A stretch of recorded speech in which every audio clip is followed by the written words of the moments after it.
So we're going to go to the end of your document. For those who brought their document, it's on the last page. And we talked about nutrition in detail Wednesday evening. We looked at some very powerful quotes. We talked about B12. We talked about what are the 4 food groups, the importance of the green herb of the field that was added because of sin. That was the diet for the animals prior to sin, but now the earth is cursed. Adam and Eve are going to sweat as they are tilling the ground, and when you sweat, you lose what's called electrolytes or minerals, and those minerals are replenished. Welcome. Those minerals are replenished in the food from the ground. And so, what is not a vegetable? What is not a vegetable compared to a fruit that doesn't have a seed? It grows straight up out of the ground, right? So we're going to learn what is a good balance to have for a day so that people are getting proper nutrition. Because how many food groups does the prophet talk about? And what are they? And nuts, which would include your seeds, your beans. Okay? I'm going to erase this. And we're going to go through our handout quickly. So 4 food groups. And this is plant foods, right?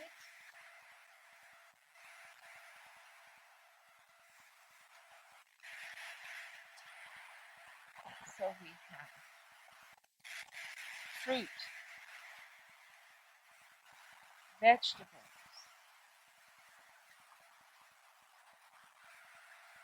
nuts, and grains. And your nuts, you can have seeds here because remember God gave the herb-bearing seed in the beginning. And it can also include beans. Okay? And tofu would be included in this. But we wouldn't eat that on the regular. Not really, should not really eat it. Okay, so proper nutrition is crucial. Regulating the diet is a must. And we read this Wednesday evening. So for the first meal, now, a lot of people want to do the vegetable meal in the morning. Why is it not good to do a vegetable meal in the morning? Very good, because you're breaking a fast. Vegetables are too harsh on the system to break a fast, number 1. Number 2, vegetables hold you over 16 to 18 hours more than fruit does. You get what I'm saying? So if you're on 2 meals, your second meal is the vegetables, that's going to hold you over to the next meal the next day, along with your nuts and your proteins and stuff. That's going to hold you over longer. Okay, so for the first meal, we want to have about 3 fruit. If you're only eating 2 meals, which is 2 is preferable to 3. 3 fruit. Fresh is best. Now, melon. Should melon be mixed with other fruit? No. And always eat your fruit first is the best. Then nuts, no more than a 1/4 cup or a closed fist. A closed fist. If it's seeping out the sides, you have too many nuts. And seeds, or it should say or seeds, which is 2 tablespoons. And what are some seeds? What else? What else? Chia seed, flax seed. What's the other one? Sesame seeds. And then you could have a tablespoon of tahini butter, or you can have a tablespoon of peanut butter. You could have different seed butters. And then you want to have a 1/2 to 1 cup of grain. Now this would be like your brown rice, your quinoa, your non-GMO corn. Always make sure it says non-GMO. The barley, millet, oats, rye, kamut, wheat, barley, buckwheat, amaranth, and this can include your health bread for the day. Now we're going to learn tomorrow we should not be eating mush. on a regular basis? Porridge or mush?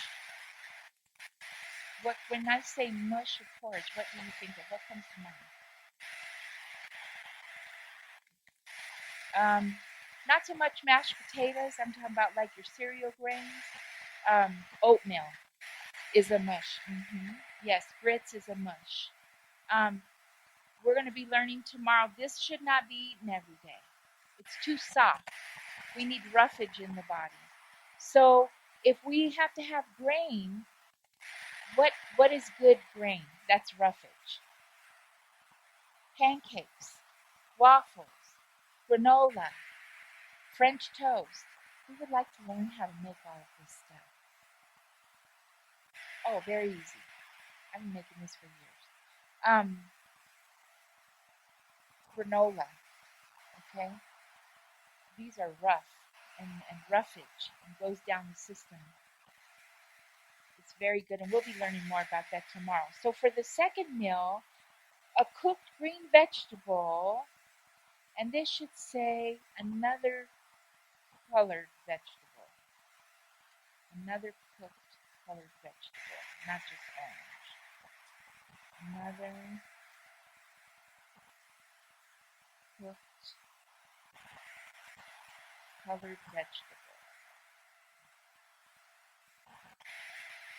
Okay, so what are some other color vegetables? Huh? Beets? What else? Carrots, and different colors carrots, right? You have white carrots, you have yellow carrots, you have purple carrots, you have orange carrots. What else do you have? Yes, sweet potato is a tan. Sweet potato is not the same as a yam. The yam has the like reddish burgundy skin and it's orange inside, but they call it sweet potato pie. That's really not a sweet potato pie, that's a yam pie. Sweet potatoes have very light skins and are very light on the middle. But sweet potatoes, rutabagas, turnips, all these are different vegetables besides the green herbs of the field. So you should have one of each in your second meal. Half to 1 cup of cooked grain. Actually, half a cup is pretty good. And then they say that the average stomach, should not hold more than 2 cups of food at a meal. If you eat more than 2 cups of food at a meal, you're overeating. And we're counseled that Seventh-day Adventists eat too much. We read, remember?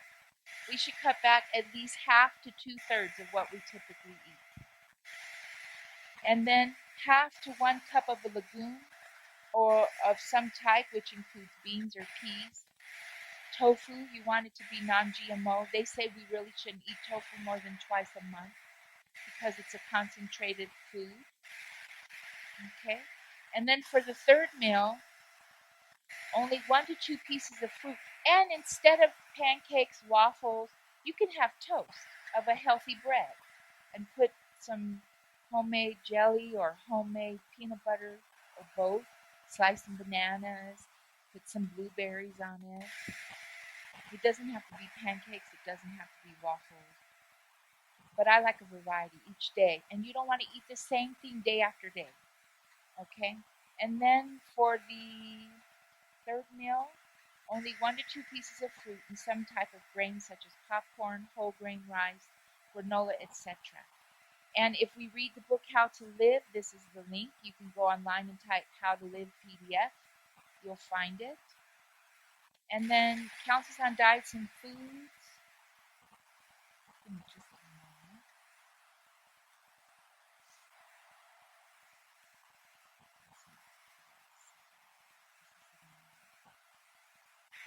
Counsels on diets and foods, page 255. Paragraph 1 tells us,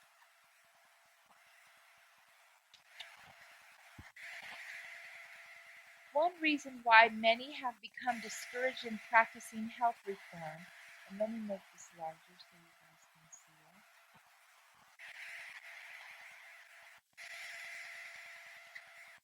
it, is that they have not learned how to cook so that proper food, simply prepared,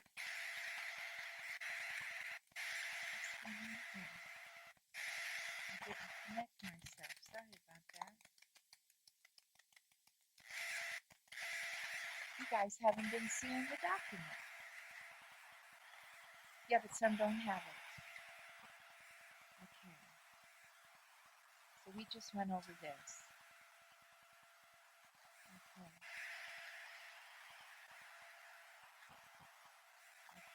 Now we're going to read the quote. One reason why many have become discouraged in practicing health reform is that they have not learned how to cook so that proper food simply prepared. So should it be complicated? Would supply the place of the diet to which they have been accustomed. They become disgusted with the poorly prepared dishes. We talked about that Wednesday. How should our food taste? It should have flavor, right? Should we bring dishes without salt? No. We're told salt is necessary. We are to bring dishes that taste good. And should we cook our vegetables in water only for the most part? What did she say to cook them in? She said to cook it in milk cream or the equivalent. We don't use milk and cream today, so we use the equivalent, which is coconut milk. Okay? They become disgusted with the poorly prepared dishes, and next we hear them say that they have tried the health reform and cannot live in that way. Many attempt to follow out meager instructions in health reform and make such sad work that it results in injury to digestion and in discouragement to all concerned in the intent. People don't want to eat all these raw vegetables. It's not good for the digestion, and it discourages many. Some people are elderly. They can't chew very well, right? And it doesn't taste good. For me to eat raw broccoli and raw cauliflower, I need a ranch dip or some homemade cashew dip when I became a vegan. I can't eat it by itself. But if I cook it, all I need is a little salt and just a little lemon on that broccoli, and it pops. Lemon juice on, I get everybody. When I make my broccoli steaks, I tell people put a little lemon juice on your broccoli. And they're like, I've never eaten it like this, and this is the best I've ever tasted.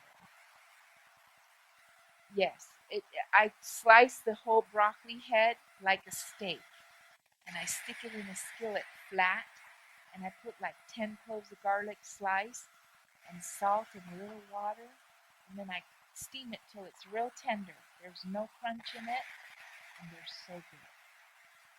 And we call them broccoli steaks. You profess to be health reformers, and for this very reason, you should become good what? What does that say on the board, everyone? We should become good what? Become good cooks. Some people think they're good cooks and they're not. We're told cooking, proper cooking is 10 talents in one. If you read the story of the talents and be like, oh, I don't have a lot of talents. If you know how to cook properly, you have 10 talents. Those who can avail themselves of the advantages of properly conducted hygienic cooking schools will find it a great benefit both in their own practice and in teaching others. And that is Counsel on Diets and Foods under Healthful Cookery. Number 379. I don't see the page right here. But just go through your book and look for number 379. Here, I'll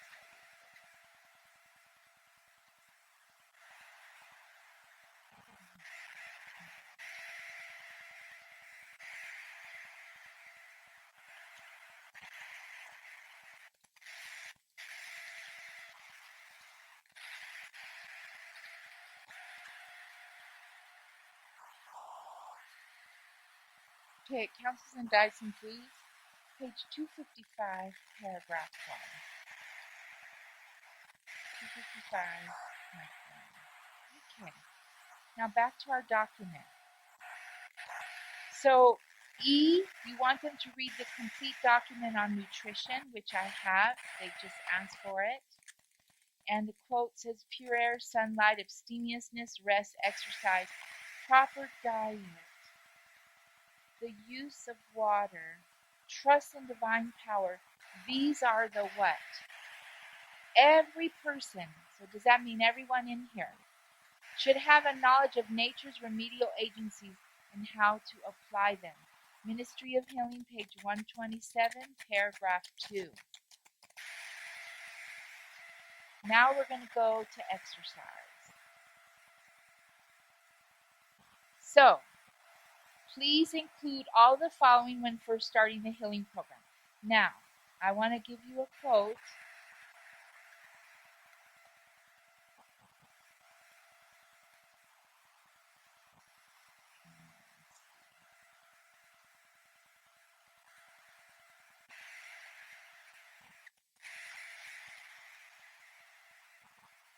Okay.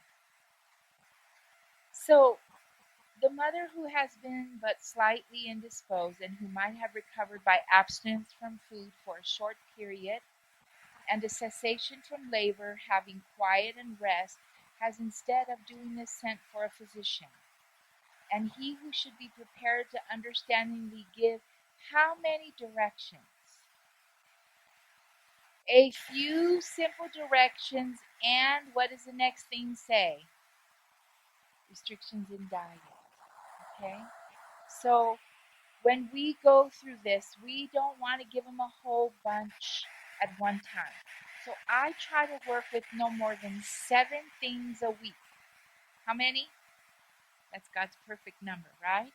So we learned Wednesday, if they smoke, drink alcohol, drink coffee, drink tea, eat meat, eat 3 meals, what should they give off first? But what if they don't smoke tobacco? And what if they don't take alcohol? It would be coffee and tea. And also cut back on meat size, right? The amount of meat. Um, so we do those things. We find out. So the major things would be tobacco, alcohol, drugs, any type of drugs as far as like recreational, um, coffee, tea, eating meat, and a third meal, right? That was what we would call major.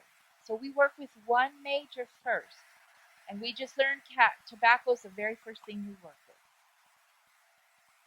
And then we do 6 minor things.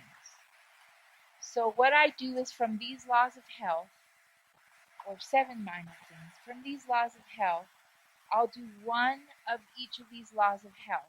And tomorrow, when we go through putting someone on the 2-month program, in the back of the paper of the handout, which you guys will be getting tomorrow, it has NEW. It'll say nutrition, exercise, sunshine. It spells it out. It includes dress. So for nutrition, we might tell them cut back on meat and maybe um, eat less. That could be for the first week. But we want, and you're going to put one major thing. So it could be the tobacco, it could be the alcohol, and that might take weeks for them, right? They're not going to kick it in 1 week. But the other things, like go out in the sun for 20 minutes, 2-3 times a day, they can do stuff like that. Drink more water, they can do things like that. So, for exercise, walk every day outdoors. Early morning hours preferred, but work with what you can. Work your way up to a minimum of 60 minutes each day. And tomorrow we'll be learning, or later on we'll be learning how to do this. They can use a treadmill on days that are wet and rainy, but do we recommend a treadmill on a regular thing? No. May use a rebounder on days that are wet and rainy as well, or they can do that in addition. But this should not substitute the walking. Nothing can take the place of walking. And there's a complete document on exercise. Counselors on health, nothing takes the place of walking. Now, are we going to have them do all this in 1 week, or just one of these things?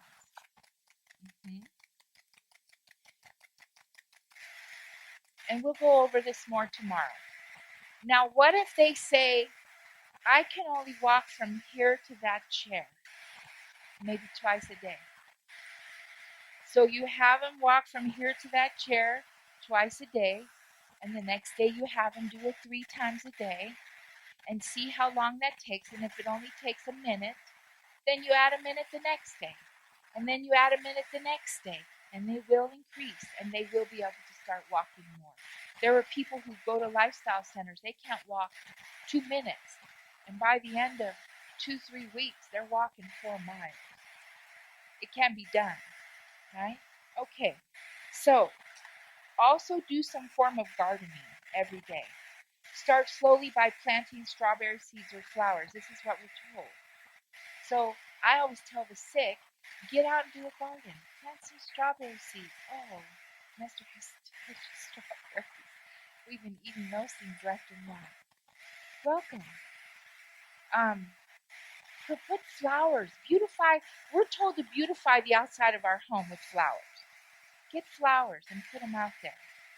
Okay? Raking, removing rocks, turning over soil is great to be worked up to. So that's for exercise. Water. We went over this and we'll go over this more. Drink half your weight in ounces, but what you should weigh, maximum, not in overweight. Sip, don't gulp. Drink some ounces for your total for the day every hour. We'll go over this more. There's a complete document on water, which is in phase 2 of the free training. Sunshine.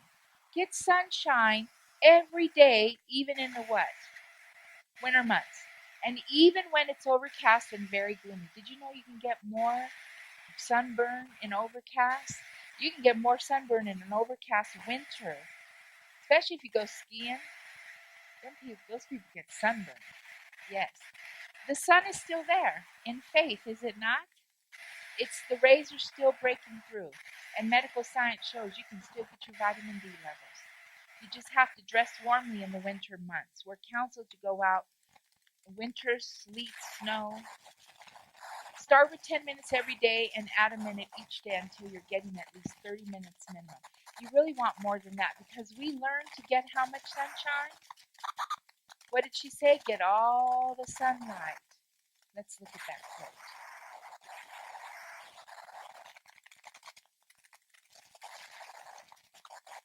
It says, I must not deprive myself of exercise and air. I must get how much sunlight? All the sunlight that it is possible for me to obtain. I must have wisdom to be a faithful guardian of my body. And a lot of us who are sedentary or we're housewives or, domestic home women, we don't get out in the sun as often as we should. 30 minutes a day is really not enough. But that's the minimum amount they want a day. And fair-skinned people, you can't put them in the sun 30 minutes right away. Welcome. Work your way up to getting all you can. Let's see, what does Counsels on Diets and Foods say? Is that? Hold on just a moment. It might be the same one. Yes, Counsels on Diets and Foods, 102, paragraph 3. And it's in the document. It's in your handout under Sunshine section. Let the sunshine in every room of your house. Watch the following video on sunshine. This is Dr. Ogden. She used to work at Wildwood. She's a Seventh-day Adventist doctor, African American lady. Oh, she does a powerful presentation on the sun. We should not run from the sun. If we dress properly, they're saying don't wear sunscreen now. Just cover your arms, your legs, your chest, and your back. Right? That's our message. Stay modest. Be covered. We're not supposed to be naked. And read complete document on sunshine. Now, air. Get all the fresh air you can every day. You want to do deep breathing exercises, 5 sets twice a day, morning and evening. And we went over this. Remember when last Sabbath we all got up? Keep windows in your house open, especially bedroom windows, unless it's directly over your bed. Then open the window in adjacent room. Now, if it's 110, 115 degrees outside, 105, and the sun is directly coming in your room and it's burning up, close the shades for that time, just a little bit. But do get the sun in there every day. In winter months, only crack window a hair length. And we are told do not keep the temperature above 65 degrees in winter months. And let me just get you the quote. She says if you are still cold, you need to put more layers on. Great care should be exercised not to sit in a draft or in a cold room when weary or when in a perspiration. You should so accustom yourself to the air that you will not be under the necessity of having the mercury higher than what? If you need that thermostat to go up to 70, 75, brothers and sisters, you're doing yourself harm. That causes overheating of the brain. It causes the lungs. Yes. You want it cool. You don't want it hot. Yes. You don't want it hot. And this is, if we just listen to counsel, we have to listen to counsel because we'll really see great rewards. Amen. And there's a document on air. And where can you get these documents? Where can you get the documents? From the free medical missionary training. Which phase is it? Phase 2. All the laws of health are covered in detail in phase 2. Rest. Get all the proper rest you can every day. Be in bed with all the lights out by what? We're told 9 p.m. But if you're a student, 9:30. We're all students right now. I'm a student every day, so I give myself maximum to 9:30. Do not sleep with the TV or any lights on. You may drink an herbal tea such as catnip, valerian, peppermint, tilo for sleep. But 10% of people who take valerian have the opposite effect. It keeps them wired, like they just drank coffee. You can take a warm bath for about 20 minutes to induce your sleep. And read complete document on rest and sleep. Now, trusting God. How often are we to read the Bible every day? So when you work with these people and you're doing one major thing and like 6 or 7 minor things, these other laws of health are minor. But you don't do every one from every law of health, right? Each week you work on something new. It's very basic and very simple. But I would ask them, do you believe in the Bible? And if they say no, do you have a problem with reading some verses in the Bible? Well, not really. So I'll give them a Bible promise book, or I'll give them a Bible and tell them, read a Proverbs a day. So if today's the 1st, you read chapter 1. If today's the 29th, you read chapter 29. Now that might be too much reading for some, a whole chapter. So just tell them to read what they can, and each day to increase it a little bit. But we all need the Bible, do we not? Are we not supposed to read it every day? Yes. I also tell those who do believe in the Bible, start in the book of John, okay? And then you can even recommend Bible studies. I have a series called History of the Christian Church. It's actually 12 parts. And then Amazing Facts study guides are really good, right? Can we trust the Bible? Is there anything left you can trust? It goes into second coming of Jesus, really good stuff. When I first started learning the Bible in 1990, it was Amazing Facts study guides I was going through, 1991. Really loved them. Okay, and if they say yes, you can sign them up with the Amazing Facts study guides through Amazing Facts. Have Amazing Facts start sending them the first one or the first 2, and then the people are responsible to send them back with their answers, and then they'll get the additional ones. Okay? Now, dress. Proper dress is a must. Now, why are we going over all these laws of health in detail? And Sunday we'll be finishing our assessment form. But why is it important to go over these laws of health in detail? Huh? What is the whole purpose of this series that we've been doing? To learn how to do what? Get to the root of disease, right? And what is disease? Disease is an effort of nature to free the system from conditions that result from a violation of the laws of health. So the reason we're going over these in detail is because this is the violation of the laws of health. And we need to know, what are they violating? So, the chest, feet, and extremities are to be covered to fight against heart disease, high blood pressure, diabetes, thyroid problems, arthritis, kidney problems, female problems, and much more. And there's a complete document on dress, and you can find it where? Where can you find the document on dress? The free medical missionary training in phase 2. Everything you need to know on dress is there.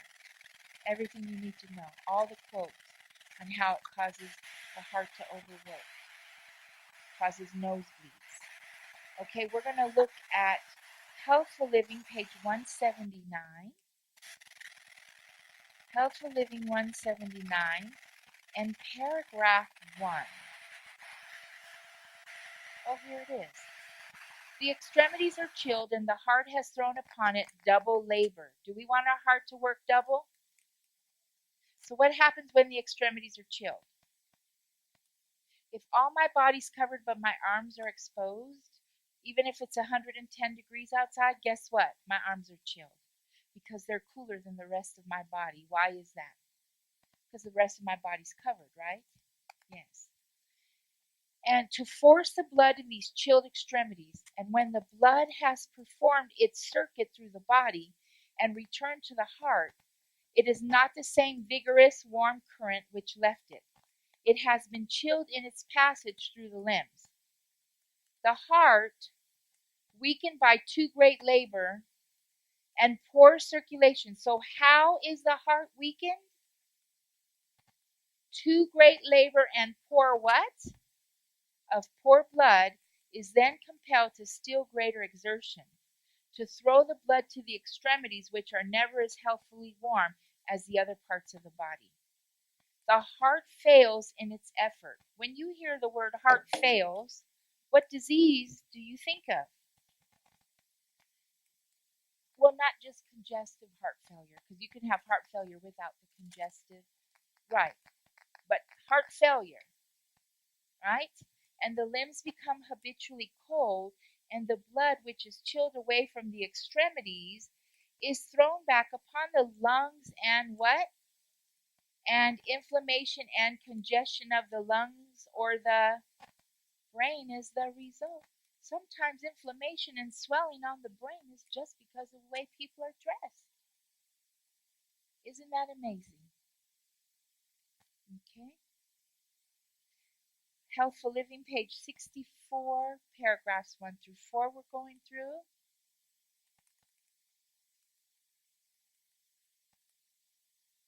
A tendency to disease of various kinds. Dropsy, that's edema, that's swelling. Liver complaints, trembling nerves, a determination of the blood to the head, that's congestion. Results from a habitual use of sour cider. By its use, I don't know why I'm reading this.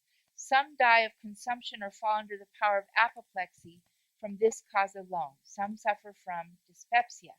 Every vital function refuses to act, and physicians tell them they have liver complaint. Now, the fashionable style of women's dress is one of the great causes of all those terrible diseases we just mentioned. The fashionable style of what? And didn't she say that Satan invented the fashions which do what? What does she say? I didn't hear.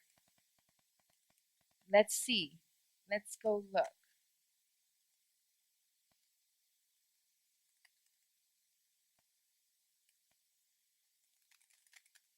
Satan invented the fashion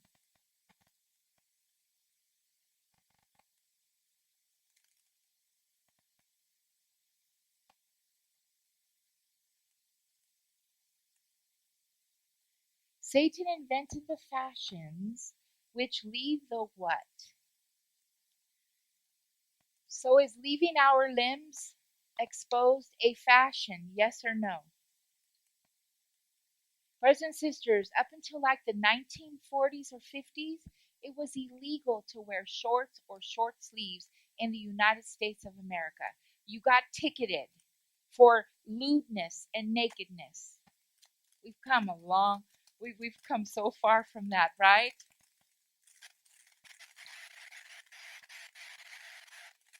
And when you do this, it chills back the life current from its original course. So that is a fashion. Let's go back to where we were. So the fashionable style of women's dress is one of the greatest causes of all these terrible diseases. And what did we just find out is a fashion that Satan invented? Shorts that leaving the arms exposed, or the legs. Like limbs are your arms and legs. Did you know women exposing their legs, even if they're not covered under a skirt, the air is getting to them? It causes painful menstrual cycles. It causes ovarian problems, cysts, uterus problems. It causes so many female problems because of this one, just because of this one thing. We just read when you leave the arms exposed, you're causing heart problems, and you're causing congestion, and you're causing inflammation of the brain. We have no idea. Let's go to our Bibles and let's go to Genesis chapter. Give me just a moment.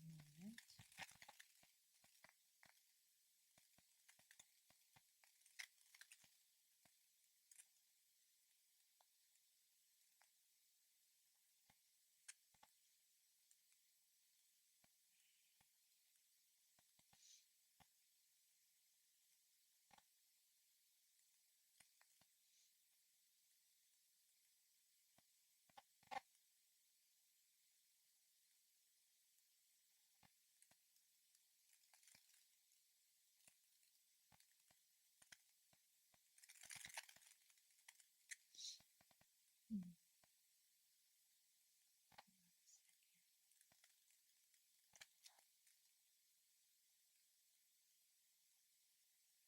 I can't find the verse I'm looking for. Let's see here.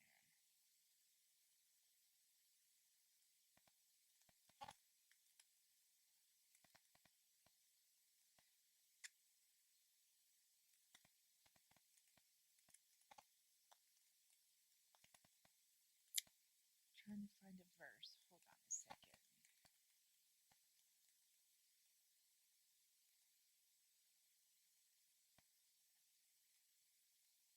Okay, let's go to Genesis and let's go to chapter 3.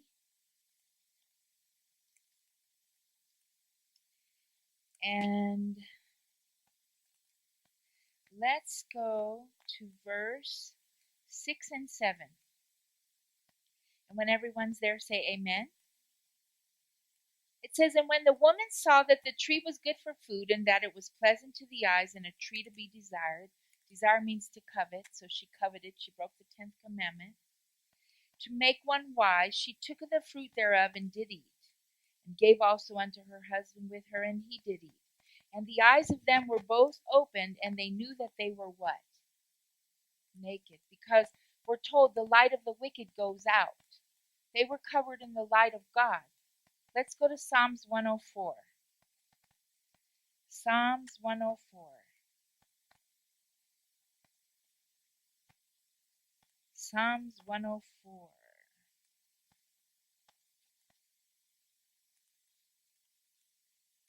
And let's go to verse 1 through 3. No, 1 through 2. Psalms 104, verses 1 through 2. Is everyone there? "Bless the Lord, O my soul. O Lord my God, thou art very great. Thou art clothed with honor and majesty, who coverest thyself with what? As with a garment.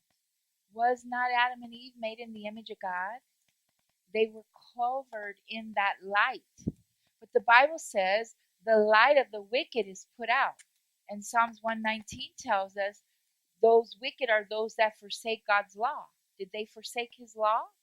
Absolutely. So now they knew they were naked. Well, somebody said, but what about where it said Adam and Eve knew they were naked and they were not ashamed? Well, did they just get married? Don't husbands and wives go on a honeymoon? and consummate their marriage when they first get married? That's why they were not ashamed.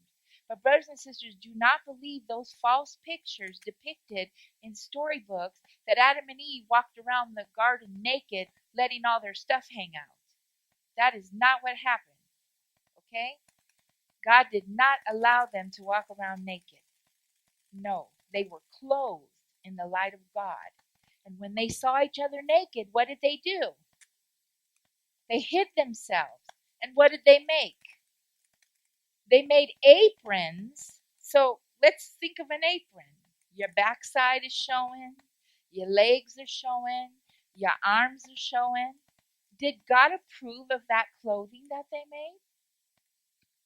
Let's go to Genesis 3 and see what the Lord did. Genesis chapter 3, and let's look at verse 21. And when everyone's there, say amen. Unto Adam also, and to his wife, did the Lord God make coats of skins, and did what? Clothed them. What is the opposite of clothed? Naked. Would you like to see what the Bible calls nakedness? Well, let's see how it's described. Let's go to Isaiah 47. Isaiah 47, and I will put it on the screen for those who are watching. Isaiah 47, but everyone watching should also have their Bibles. And I'm going to zoom in on this. Isaiah 47, verses 2 and 3. Now, are we all there? It says, take the millstones and grind mill. Uncover thy locks. Make, what does that say? Bare the leg. That's the lower leg. Oh, I'm sorry. Thank you. Let's start over. Take the millstones and grind mill. Uncover thy locks and make what? Make bare the leg. So the lower leg. Uncover the thigh. Now look at verse 3. Thigh shall be uncovered. When your leg and thigh is uncovered, you are what, according to the Bible? That's nakedness, brothers and sisters. And in this country, we didn't wear shorts until like the late 40s or maybe mid 50s. We did not wear shorts. But with the whole hippie movement, which was a Jesuit Vatican II Council movement, bring in peace and love and live however you want. And the Beatles music came in and they were saying you don't have to obey. Listen to their music. And they have Aleister Crowley, a Satan worshiper, who says do what thou wilt. You don't have to live by law. And then anarchy started coming into our nation. And then the dress changed. What were they wearing in the 50s? Poodle skirts, right? Women did not wear pants in the United States of America until the late 50s, early 60s. And it was that whole hippie movement. And when I found this out, I was in shock. And then when I read where Sister White said that wearing of pants was started by the women's libbers. Are God's women to be women's libbers? Women's rights movements? That's not our work. We're to be modest apparel, right? Somebody said, Sister Guarda, what's wrong with wearing pants for women? Because a skirt covers my body, right? But when you wear pants, it accentuates your crotch. And they did a survey on all these Seventh-day Adventist young guys, and they went to many, many Adventist colleges. And they said women wearing pants is one of the biggest temptations to them because it shows the curve of their behind and it accentuates the crotch part, and their eyes zoom right there. And then these young men are lusting. And then women say, Well, they should not have dirty minds. No, we're not to put a stumbling block before anyone. This is serious stuff. We have a message. And are we to be called a peculiar people? Now, let me ask you a question. And this isn't to put anyone down, because I was a mini skirt, short wearing, flip flop, big earrings, makeup. I wore it all. You know, I went to the nightclub and partied, okay? This is not to knock anyone. But are we called to be a peculiar people? What does peculiar mean? You stand out. So if I were to take a Seventh-day Adventist woman who's wearing pants and a top, okay, and she might not be wearing jewelry, but I stuck her in the midst of a whole bunch of other women from a bunch of other churches or the world, because there's worldly women who don't wear makeup and jewelry. Very few, but they do exist. And I put her in the mix with all these other churches that are dressed the same way. Would you be able to pick her out? Would you? Mm-mm. I remember I was at Trader Joe's in December, and this lady came up to me. Excuse me. I said, yes. And when she walked by me, I was like, she's Seventh-day Adventist. I just knew it. She was dressed reform. And she said, you're Seventh-day Adventist, aren't you? I said, yes. How could you tell? Because the way you're dressed. I said, praise God. Because Pentecostals have a dress reform too, but they expose their arms. Baptists have a dress reform, but they expose their arms. The skirts are getting a little shorter, but they do believe in skirts. But we have a dress message that covers us completely. Amen? And this is not to criticize anyone, but brothers and sisters, we've got to come up quickly. And all questions Q&A at the end. We'll go at the end. What we had years to learn, we have to learn how quickly. Now, I live in Idaho. It's cooler than most places up there. So I don't have a lot of summery clothes for Arizona, okay? But I did bring tank tops that are cotton, but I'm not going to expose myself. So I try to wear the lightest sweater. But when I lived in California, I wore very light material, very thin sheet type skirts, you know, that they sell them for people wear them, the world wears them. Thin material. What is the hottest place in the world pretty much? The Sahara Desert, right? How are those Muslim women dressed? They're completely covered, but they wear light material. And it's really not good, and I did it for years because, and I can get away with it in Idaho because it's not that hot as it is here in the summertime, but black kind of hides your weight. So I wore black, but that's a sun that really brings the sun to you. So wear light colors in the summertime, like your soft yellows, your soft pinks, your soft, not bright stuff, fluorescent, fuchsia stuff, but soft colors. And wear material linen. We're told not to wear unnatural fibers. Polyester will kill you in the summertime. You know that?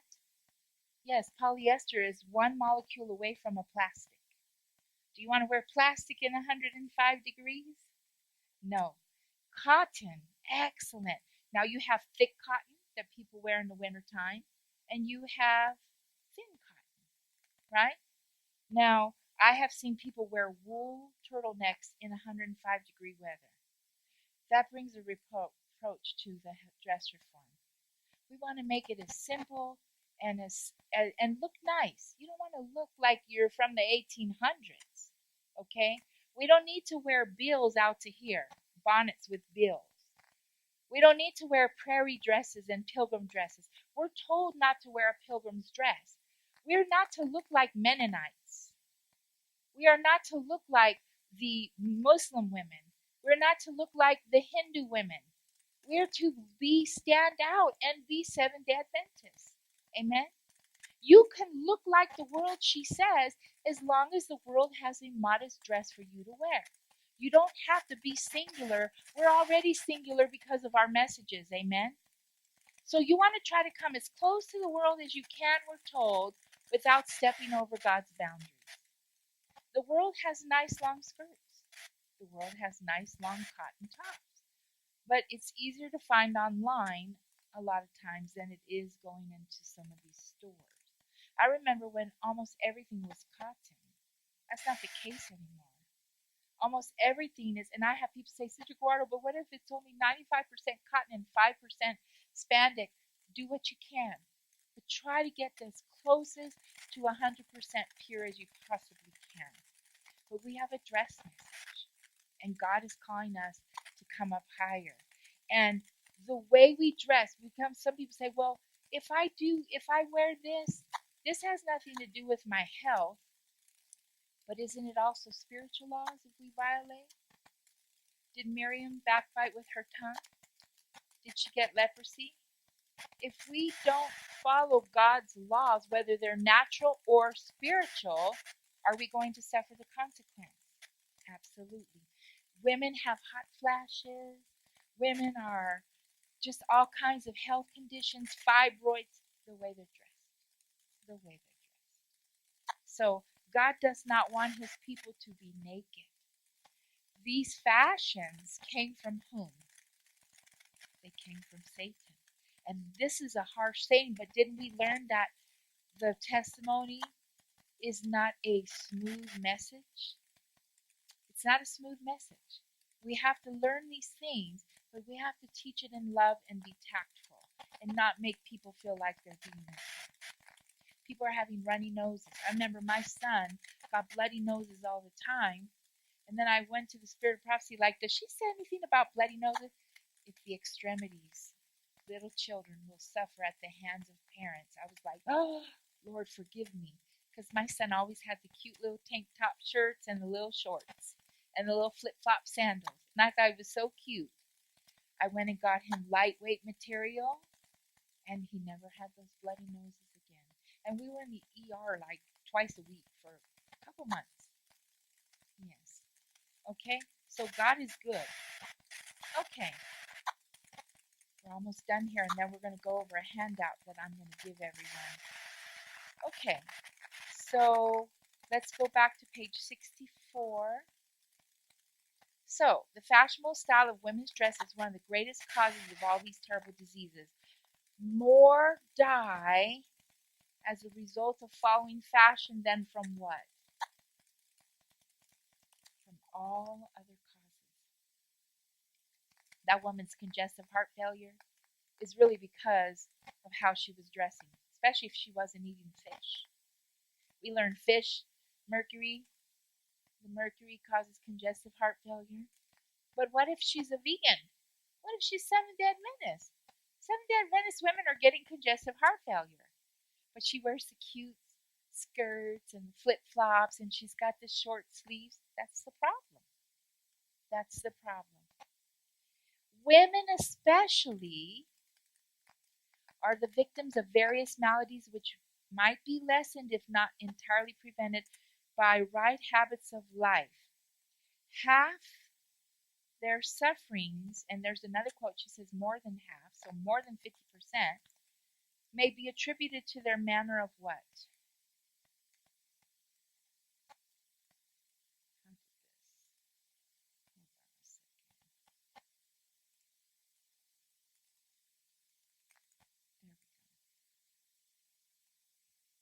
Half their sufferings may be attributed to their manner of dress and the insane desire to conform to the fashions of the world. A lot of women who dress reform and they wear the skirts, they wear them too long. Our skirts should really be like right at the bottom of the calf, is what we're counseled. Because if you wear them too long, they can drag on the floor, get the dirt, and just, it's not helpful, it's not sanitary. So, and there's much more to dress reform. This is not a topic on dress, but dress really needs to be included. An upright position needs to be included. Voice culture needs to be included. Those are more minor ones, but if they're having throat problems all the time, it could be because they're not singing properly. They're straining the vocal organs. Okay? All right, so we covered all of nutrition. So we're done with this document. Can I get someone to pass out these handouts for me because we're going to go over this today, and then we're going to start learning what to do for the 2-month healing program. Okay, so you go both. One could do one side and one do the other. And and can you hand me one because I updated them and it's not updated on here. Thank you.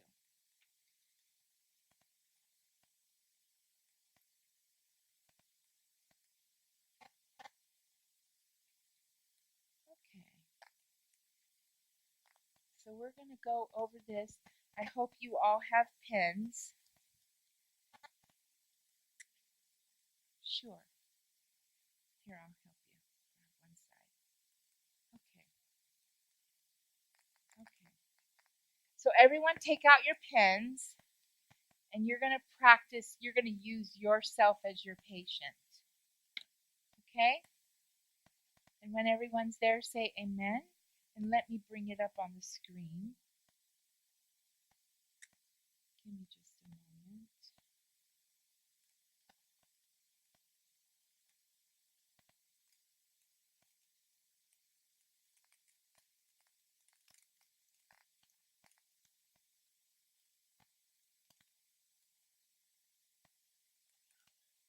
Oh no, that's wrong. Here we go. Okay.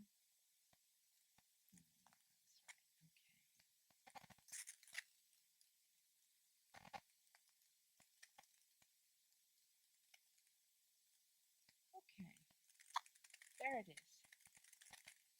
So you're going to write in your information.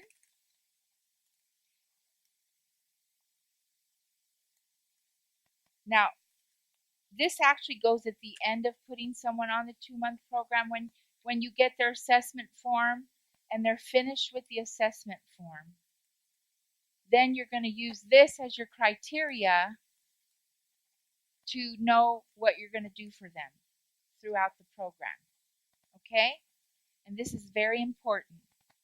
So what you want to do is you want to put your name at the top. So the 2-month healing program schedule, put your name. And you're not turning these into me. This is for your own, just to learn how to fill this out. So you want to put your weight there in pounds, put your height, and then when you can, measure your wrist when you get home. And what did we learn? What is small? How do you know someone is a small? Less than 6. And large is what? Greater than 7. You can put that on your paper so you know. And between 6 and 7 is medium. Now, I recommend everyone get the book Health Power, and I'll tell you where you can order it for the cheapest price. You're not going to find it anywhere cheaper because these are the people who make it. Family Heritage Books. Tell them you want Cole Porter price. I think it's $12 for the book. The book sells for $30. Okay? And on page 169 is the chart for men and women on what they should weigh, according to are they small, medium, or large frame. All right? So you put that there. Now, you want to look at what the person's weight should be, and you put the maximum there of what. So let's say their range is 114 to 127. You give them the 127 allowance, the maximum allowance, and you write that there. So you want to mark down the current weight.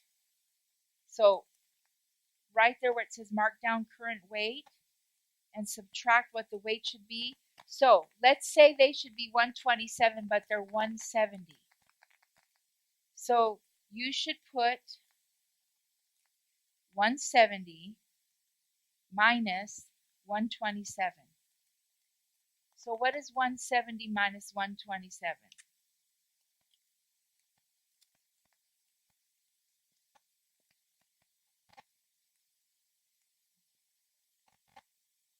43. 43 pounds. Okay? So you would put the 43 on the next line. underneath where it says mark down.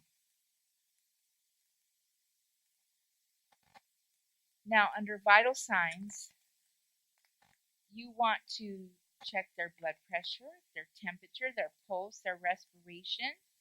Now, if for some reason they're in another state or another place, you're working with them over the phone, then tell them to go get these vital signs checked if they don't know how to do them themselves or have a family member. So the way you learn, how can you learn how to do these vital signs? Huh? How do you learn to do these vital signs for free? Go on YouTube. How to check a blood pressure professionally. They have all these doctors, nurses, everyone's there teaching you how to do it. Now, I will tell you, some of the people are sloppy. Always have the arm straight, flat, palm up. So this brachial artery is not twisted, because this is where you're checking when you're doing a manual blood pressure, okay? They cannot have smoked, eaten, or drank anything for 30 minutes prior. If they have, they need to recheck it later. Come back and check it, okay? No talking when they're getting it done. The sleeve should be brought all the way up, and the cuff should be 1 inch above this crease between the brachial and antebrachial, okay? And the arrow should be right here, 1 inch above. Now, if they have a thicker arm, you might need to get the longer cuffs. They sell the extra cuffs at Walmart in the pharmacy section. But because some of the way the people were instructing on how to check a blood pressure was false.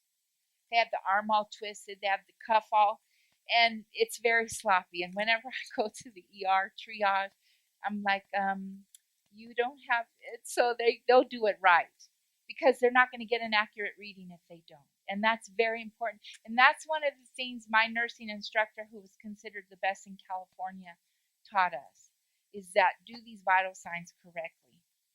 Okay, so the blood sugar and the O2. And you can get a pulse oximeter that sticks on your finger from Walmart. We should be getting all of these things and putting them in our medical missionary kit. And I'll be showing you my kits tomorrow. I kind of showed you guys already. So now, water drinking calculation. You're going to take that normal weight of 127, and we'll round it off to 128, and you're going to divide that by 2. So what do you get? What do you get? 64, right? And then the extra weight, what did we say they weighed? How much extra? They weigh 43 pounds extra.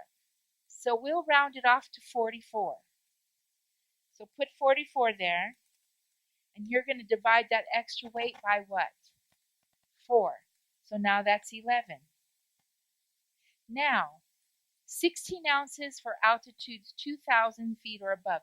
I found out you guys were 4,000 feet. I was shocked. Okay, so you would put 16 ounces there. Are we in the summer months? You put another 16 ounces. Now, if you're like Nestor, who's out in the sun every day working hard, you would put about 32 there. But I don't work outside in the heat, and just being in the house, I'm hot and sweaty. I need that 16 ounces. But if you're in direct sun, you need 32 ounces extra. And people say, but that's a lot of water. No, because you sweat it out. You sweat it out. Okay? So now you add up all your ounces. So 64 and 11 is 75. 75 and 16 is 91. And 91 plus 16 is what? What is that? 107. So this person's total ounces, and this is summertime. This is going to change when it's not as hot, right? This person's total ounces is 107 ounces. So now you take that total ounces for the day. Oh, and something I skipped up here. So you want to write down up there what time they wake up. So we'll say they wake up at 6, and we'll say they go to bed at 9 p.m. So how many hours total is that for the day? How many hours total? From 6 a.m. to 9 p.m. 15 hours. Because 6 to 6 is 12 hours, and then 6 to 9 is 3. So 12 plus 3 is 15 hours. But we're going to take away 1 hour for the first hour in the morning, and 1 hour before bedtime. So how many hours did I just subtract? 2. So you're going to subtract 2 from 15, and you get what? 13. So now you're going to take your 107 ounces for the day, and you're going to divide that by 13, and that comes out to about 8, okay, because 8 and 3 is 24. 8 and 1 is 8, plus 2 is 10. So you have 104, and then you have 3 13ths. So maybe like 8.3 ounces, and you can add a 0 here, and then that would be 2. 26, 4.0, so that would be 3. So like 8.25 ounces. So what you do is you get the person's water bottle, and you tell them to fill it up to a full 8-ounce cup and a little bit more water, and put a line right there, like with a marker. And every hour, they're going to drink that. Is that a lot? A cup in 1 hour? Especially if it's 105, 100 degrees, 110 degrees. This is how, and should they gulp it or sip it? Should they wait 55 minutes and then drink the whole cup? Try to have them remember. Sometimes they're not going to get it right away, but we want to get them in the habit, because what happens is when you do this for a couple weeks, you're automatically going to start doing this constantly all day long. They're going to know. Their body's going to know. And then that's how much water they'll have for the entire day. So the drink morning wake up water within 1 hour from the time you wake up would be from 6 to 7. So what are we supposed to drink within the first hour of waking up? But is it included in the total for the day? No. 16 ounces. She said half a quart. How many ounces are in a quart? 32. So how much is half? 16. It's preferable if it's hot water. And then put lemon in it. And that detoxifies your liver. But if you didn't go to bed by 9:30, you're not having any detoxification going on. So go to bed by 9:30. Okay? Okay. And so the time to start drinking water for the day would be at 7 a.m. And the time to stop drinking, what time do they go to bed? They go to 9, so they would stop at what time? 8 p.m. And then this lets them know, when you fill this out for them, this lets them know, okay, I have to stop at 8. Okay? Now worship, we should have morning and evening worship. We're going to be learning this. Now, if they're not Christians, are they going to be having morning and evening worship in their home? So what can you have them do for the morning and evening? Read a couple verses. Okay? Time to eat. We want to put a schedule on here. The first meal and the second meal.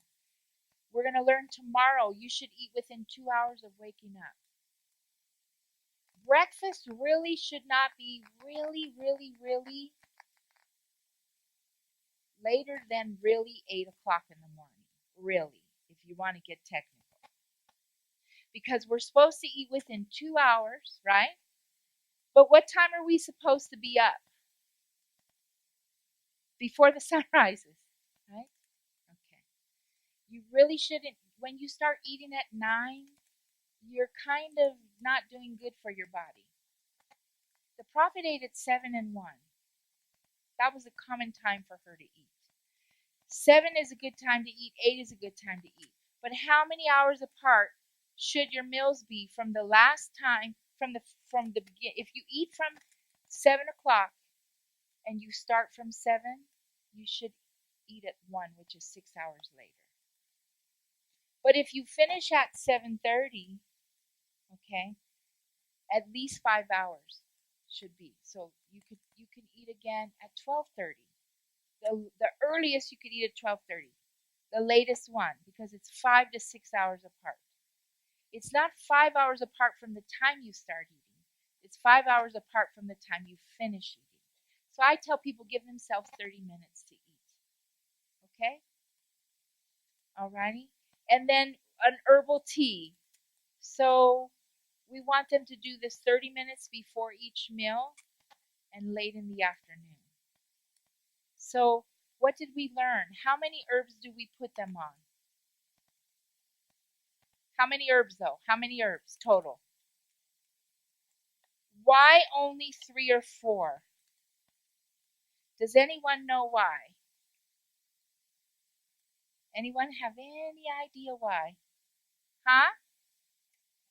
We're almost done. Any idea why? Okay, you guys heard of complicated mixtures? Okay.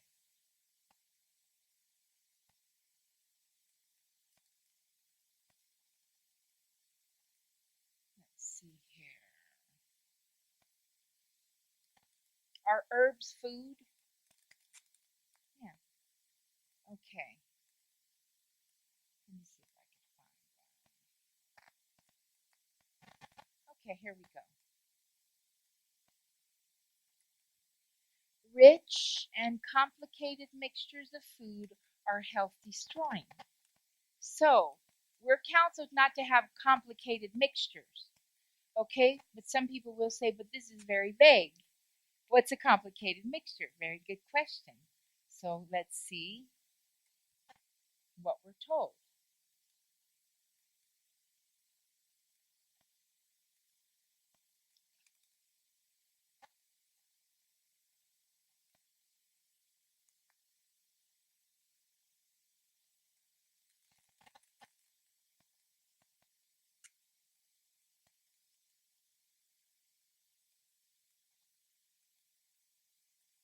Okay. It would be much better to eat only what? What's that say? 2 or 3 different kinds of food at a meal than to load the stomach with many varieties. Now, some people vary on what a kind is. I don't get so strict. If it's a nut, I call a nut a kind because people say, oh, there's 20 kinds of nuts, or there's 20 kinds of fruit, or there's 20 kinds of. So if it's a citrus, that would be a kind. Or if it's a, and berries can fall under citrus, right? Absolutely. Can pineapple fall under citrus? Absolutely, it can. So, but now look what she says here, because here's something else that we're counseled. Let me see here. So I'm going to give you an example.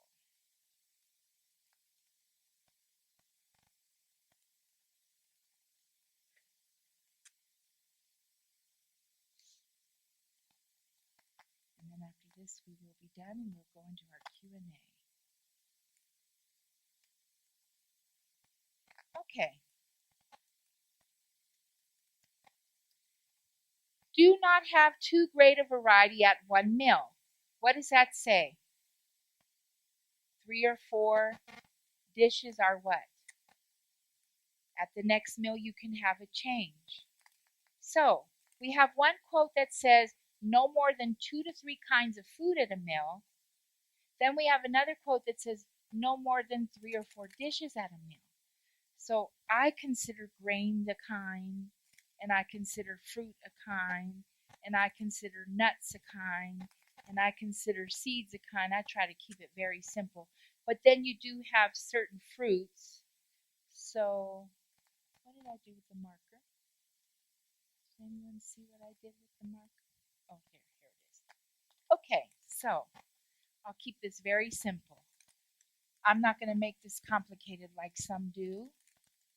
So, is melon a kind of fruit? So we'll say fruit, okay? And we'll list some kinds. So you have melons, right? And what was the other one I said? You have citrus. Do you have neutral fruits? What's a neutral fruit? That's like your tomatoes, pumpkin, eggplant, um, avocado, right? Okay, so let's say we're having breakfast.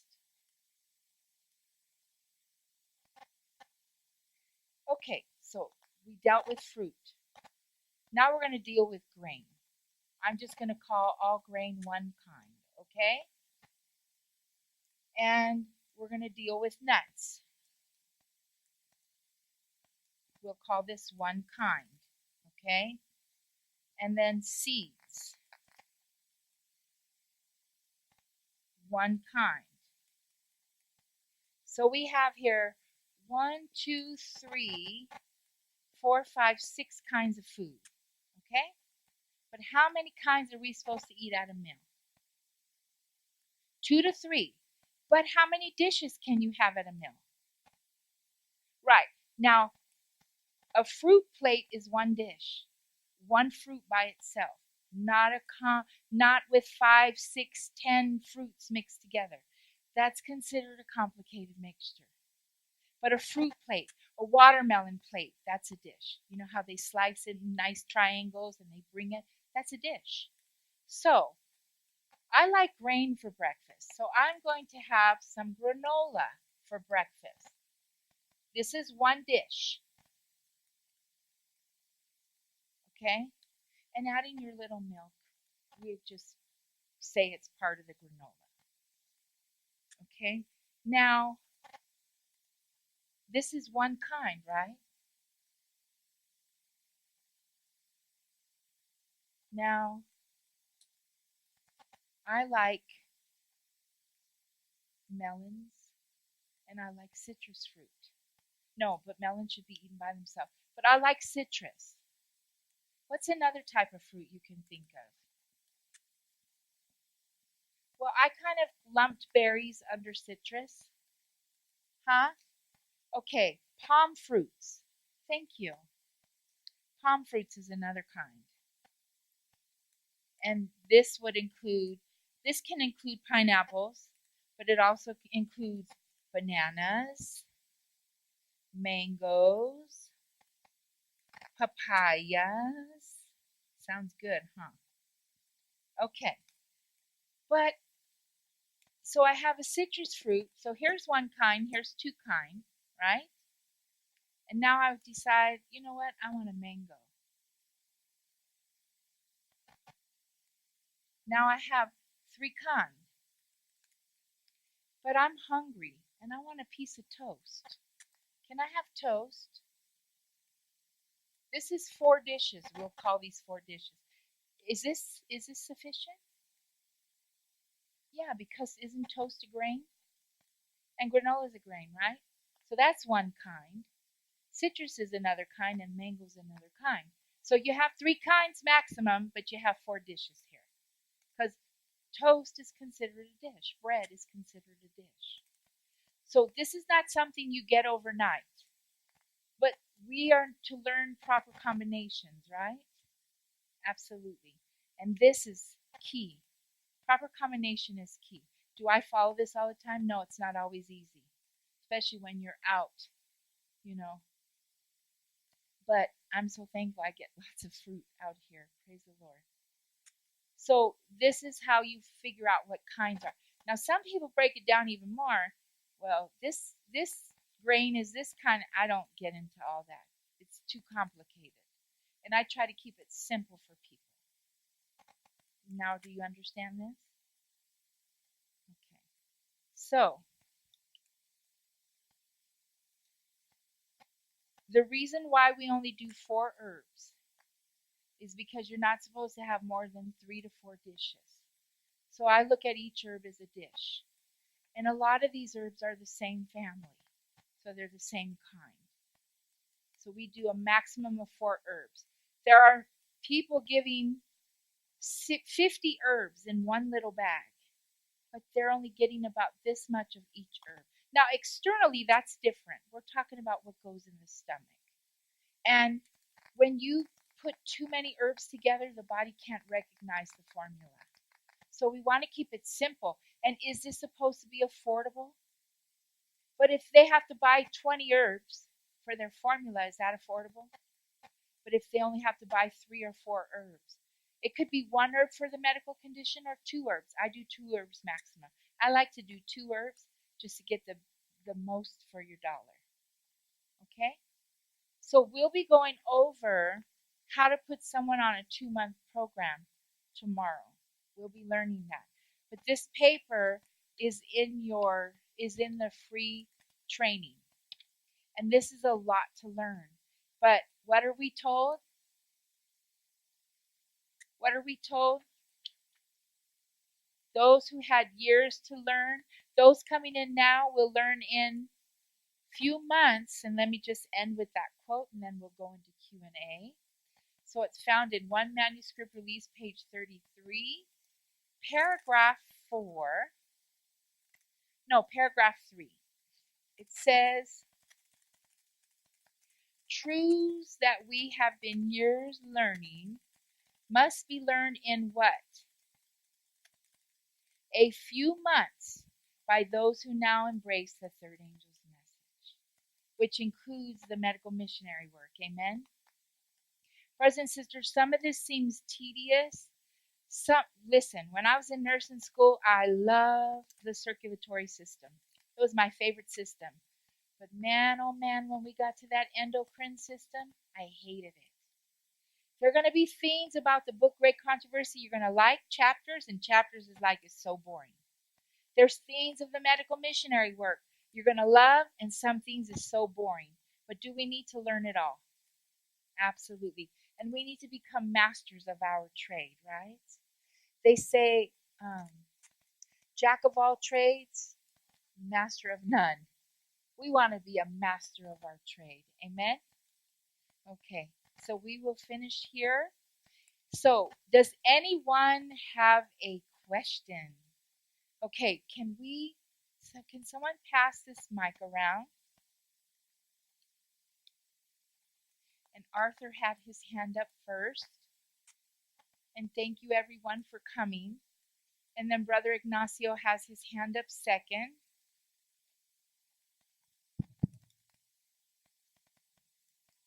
We haven't gone over the whole paper. We will be going over it more. Question. Yeah, my question is under air. It says you should not sleep with the window directly over the bed. Right, especially in winter months, because you can catch sickness. You can get a draft of cold. If your bed is right under the window, then you open the window in the adjacent room and keep both your bedroom door and the next bedroom door wide open, so that circulation can come in there. Now, in the summertime, it's not a problem. We're specifically talking about winter months. You should never sleep directly under a cold draft. Not good for you. But if your window's there and your bed is over there, that's fine. That makes sense. Yes. When I was a kid, my bed was directly under my window. And every morning I'd wake up sweating because my window faced the east. And where does the sun come out of? The east. So I'd be burning up. Yes. Okay, Ignacio? When you were talking about nakedness. Talking about nakedness. Okay. A while back when I was reading my Bible and I came to this verse in Exodus 20, 25, and 26, that when God gave instructions to Moses about building the altar, he said you should go up by steps to my altar. Where are you reading? Exodus 20, 26. Is there a 26 and 20? Oh, yes, okay. Yes, here. Neither shalt thou go up my steps upon mine altar, that's right. So they made a ramp. And what did the priests wear underneath? They wore linen breeches. Their underneath was not... You know, if you look at the movies from like the 17 and 1800s, they're depicting those times. When I was in the world, I loved the Pirates of the Caribbean. And the ladies, when they were getting dressed by they were rich people, they had those linen breeches on underneath their skirts. And I thought, wow, we think these short little things we call panties underneath is sufficient, but they covered the whole leg. And I thought, wow, but they wore the thin material cotton. It wasn't heavy leggings, wool leggings in the summertime. Some people are wearing too thick of material in the summertime. So that caught my attention, when I read it, and especially because they wore their clothing all the way to their ankles. Yes. But anyway, uh, so in the summertime when it's hot, uh, going back to my job, it's hot in there. It's a shop and it's hot. We have swamp coolers. Right. Sometimes it's very humid, it's very hot. Extremely. And we have our fans, especially to cool down the metal that we're cutting. Okay. So we have uniforms and we're allowed to have long sleeves or short sleeves. Okay. But right now we're not even wearing our we just wear a regular T-shirt. Okay. So what do we do in that case? Okay, you ask a good question, and I'm going to give you a good answer. Okay. So your question is, what do you do when you're in such a hot environment in the summertime? Yes. Okay. Let me get out of the Zoom. Let me go here. And we're going to read Ezekiel. Let's go to the book of Ezekiel 44:18. It says, let's look at 17. And it shall come to pass when they enter in at the gates of the inner court, they shall be clothed with, what does that say? Linen garments. Is linen a natural fiber? Yes or no? Okay. And no wool shall come upon them while they minister in the gates. Now, wool's a natural fiber, but it itches your skin and it's hot, right? And we're counseled in How to Live that you should never wear wool directly against your skin. Wear it on top of cotton, like in the winter months. Wool's necessary if you're living in 10-degree weather. Okay, it's necessary. I wear wool socks in the wintertime. It's necessary. But against your leg and arms and stuff, never. So here we go on here in the verse. While they minister in the gates of the inner court and within, they shall have linen bonnets upon their heads, and shall have linen breeches upon their loins. They shall not gird themselves with anything that what? What does that say in verse 18 of Ezekiel 44? Don't wear any material that causes you to sweat. Does cotton cause you to sweat, or does it help with the absorption of sweat? Yes. Does polyester cause you to sweat? Most definitely. Does rayon cause you to sweat? Does nylon cause you to sweat? Does spandex cause you to sweat? It has to do with the material of clothing we wear. If we wear the lightweight, and linen is very lightweight, especially in the summertime. If we wear the lightweight material, we will be cool. I know people who work outside in 115-degree weather in the direct sun, and they're cooler with the long sleeve than they are with short sleeve because of the material that they're wearing. Yes, correct. But the difference is when you're outside, you have a little bit of breeze. No, I'm talking about with no breeze. No, when you're working outside, because even because I worked outside before, and yes, it's true when you work, with long sleeves and you're sweating, the clothing is absorbing your sweat, or but it cools you down. But like in my place where I work, there's no air circulating except the fans. And that's a problem, brother, because that's a contrary to our health message. Are we to be overheated? Are we to be in any building that's overheated? So you need to talk to the company and they need to make it comfortable for you guys where you're working. You should not be working in those conditions. You can have a heat stroke. You can have heat exhaustion. They are to be responsible to make the building of the company as comfortable for those workers as possible. So that's something maybe you could possibly talk to them, because if it's cooler in there, you won't have such a problem. So I say let every man be persuaded in his own mind, but I have found even in the hottest temperatures, when you wear the right material, now sometimes it's hard to find the right material, but I know when people go to Miami, oh, here's the perfect thing. Miami is one of the most humid places you'll live in the United States. It is the most humid place. Texas doesn't have anything on Miami because Miami's a peninsula surrounded three sides of water. Okay? Those men wear long sleeves, but they wear this special cotton material. It's real thin. And a friend of mine, he goes to Miami a lot. He teaches this message. And he has to wear, if he wears the short sleeve in Miami, he gets overheated. He goes, I can't explain it. I said, I can, because it's proper circulation. But the cotton, the very thin cotton shirt, Philippines have the thin cotton shirts too. I've seen them, and they wear this very thin material in the summertime, and they're wearing pure natural fiber. So that's the key. But trying to get your job to make it comfortable in there, we should never put ourselves where we're overheated.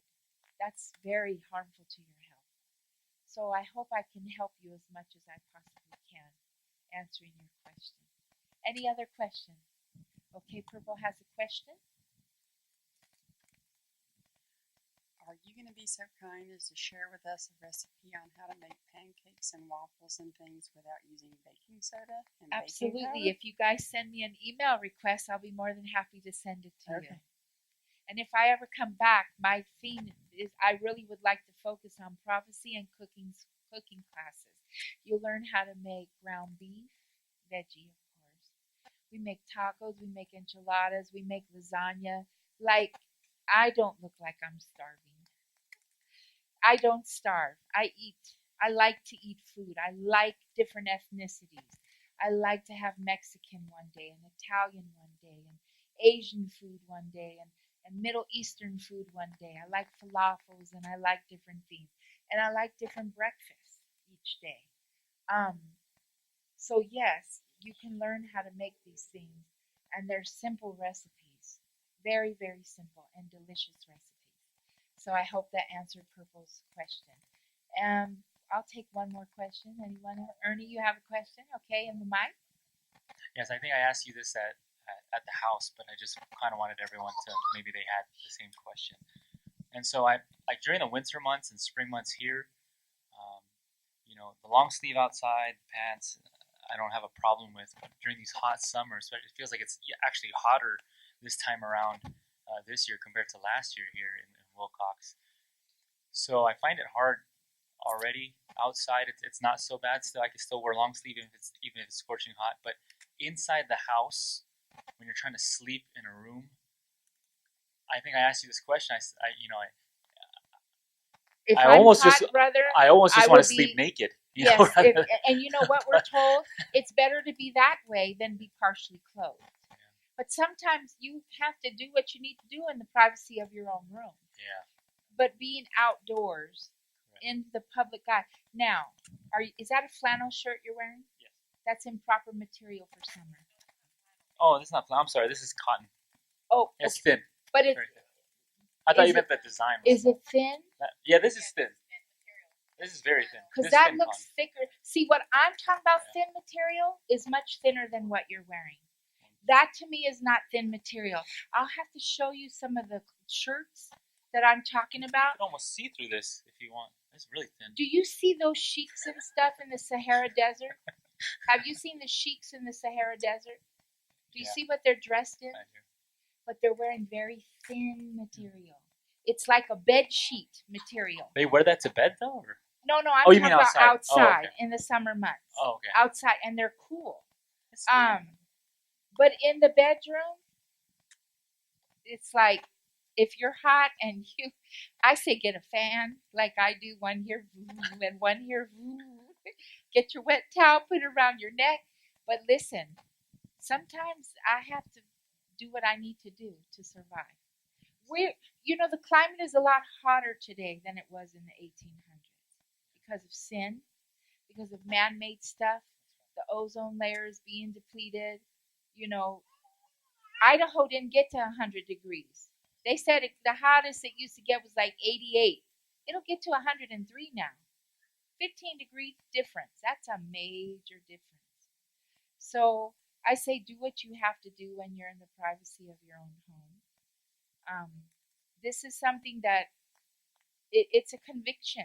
We are going to have to be convicted, and we're going to have to pray, and we're going to have, and listen, when I started dressing, and I always had lightweight material in Lancaster, but when I moved to Idaho, I changed my material because they might be like, well, why is she wearing a sweater in Arizona? Because this is what I wear in Idaho. And in Idaho this time of year, I feel great in this stuff. But here, it's like, I need the sheet material, the linen material. It's so hot in Arizona. But it's a conviction. And when I first started doing this, it was 118 degrees that summer in Lancaster. 115, 118 was average. 2000 and I want to say 10, maybe 9. And it was so hot. It was extremely hotter than usual. We were hotter than Arizona that year. But you know what? I was cool. I was like, I'm not hot. I'm not. I thought I was gonna be, but I was wearing very thin tops, very thin, almost see-through, but they weren't, and very thin skirts, like bed sheet material thin skirts, but you couldn't see through them. And they sell them at Walmart and stuff in the summertime, and I felt very cool. But it's just once again, it's a personal conviction. Well, we're learning all of these, we're my head. And Rome isn't built in a day. You're not going to do this overnight. Yeah, because we're so used to wearing short sleeves. But anyway, so why is it that it says that we should not be wearing anything that causes sweat? What's the problem? Why we cannot sweat? Is it that you should sweat naturally because okay? of the heat, but you should not be wearing material that makes you sweat more than necessary. Because what happens, have you ever worn polyester out in the sun? You'll have a heat stroke. It's like taking a Glad bag, trash bag, and putting it on you and going in 115-degree weather. You'll pass out. It's not good. It overheats the body. Should the body be overheated? No. We want the proper temperature. And so the way we dress, the clothing we wear, the material, it assists in regulating the temperature of what it should be. Does that answer your question? Okay. Yes. That's another thing. Great point. Have a spray bottle with you. Put a wet towel on your head. The construction workers that work outside, they wear these huge towels and they wear construction hats and they dump water on their head all the time. Because if your head gets overheated, you'll have heat stroke. And sometimes they'll soak and saturate their t-shirts. I've seen the construction workers soak it in water, not ice water, but cold water, and put the t-shirt on and work like that. And in an hour, the t-shirt is dry, and they'll do it again, and it keeps them cool. Yes. I was going to suggest that because I was in construction for quite a number of years up in Northern California. Okay. Not only had the heat, but you had the high humidity up there too. And many times, I take the garden hose, take it, just wet my shoulders down, right. That water just dripping down my shirt and everything, That's over right. my tool belt. That's right. And that's fine. Yes. It lasts for 2 or 3 hours. Yes.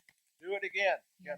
That's yes. how I, kept my body temperature down. Yes. And was able to keep working, and in the hot sun and everything. So. And our doctors, both Kellogg's, Merritt and John Harvey, they said wear wet.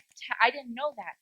And I used to go walking in Lancaster at 12 o'clock. It'd be 108 degrees.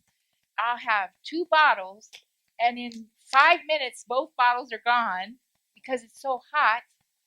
Because I'm pouring the water constantly on me, like you can't walk far in 108 degrees.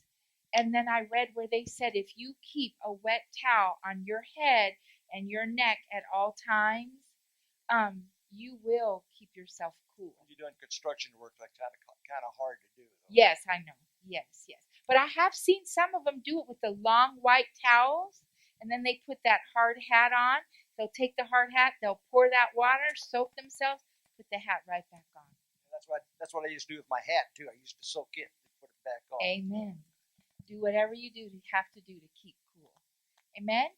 Monroe, did you have a question, or you're just the mic guy? Okay, well, we're going to close here.